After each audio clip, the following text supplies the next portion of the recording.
వేరూరు దెయ్యమొచ్చి ఉండూరు దెయ్యాన్ని ఎల్లగొట్టింది అనే సామెత ప్రకారంగానే జరుగుతుందన్నమాట మా ఇంట్లో. ఇంతకు ముందేమో మిచాన్ వచ్చి డోరేమాన్ని ఎల్లగొట్టా, తర్వాత కురామాగాడు వచ్చి మిచాన్ని ఎల్లగొట్టా.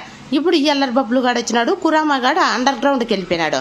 వాడుండే కంటికి కనపడలేదు, మంచాల కింద కుర్చీల కింద అసలు వాడు బయటికే రావడం లేదు. నిన్న వీడియోలో చెప్పినాను కదా, ఆ నలుగురు నా గురించి అనుకుంటా అంటే తెచ్చి కొంపులో పడేసినాను. ఇప్పుడు నాకు ఆ యదార చింత లేదు, నలుగురు ఏమనుకుంటారో అనే బాధ లేదు అని చెప్పినాను కదా. ఈ మధ్య కొంతకాలంగా నాకు కొత్త వింతైన ఒక అలవాటు అయిందనమాట. అదేంటంటే మార్నింగ్ వాక్ పోయేది. ఈ మార్నింగ్ వాక్ కూడా నిపుణుల పర్యవేక్షణలో జరుగుతుందనమాట. నేను చెప్పినానని మీరు ప్రయత్నించొద్దండి. మీకు కూడా ఎవరైనా నిపుణులు ఉంటే వాళ్ళ పర్యవేక్షణలోనే చేయండి.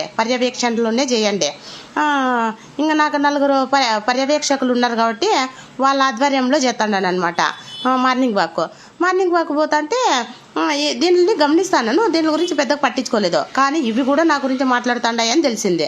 అందుకే నువ్వేందే బయట ఉండి నా గురించి మాట్లాడేది, రా పోదామని చెప్పి జుట్టు పట్టుకొని లాక్కొని వచ్చి కొంపలో వేసినాను అనమాట. మంచి పని చేసినాను కదా. ఇప్పుడు నా గురించి ఇది మాట్లాడుకోదనమాట. మా అబ్బాయి ల్యాబ్ తేవాలా లేకుంటే బ్రీడ్ తేవాలా అని చెప్పా. అందరూ ల్యాబ్ వెనుక బ్రీడ్ వెనుక పరిగెత్తుతా అంటే ఇంకా దీనిని ఎవరు చూసుకునేది?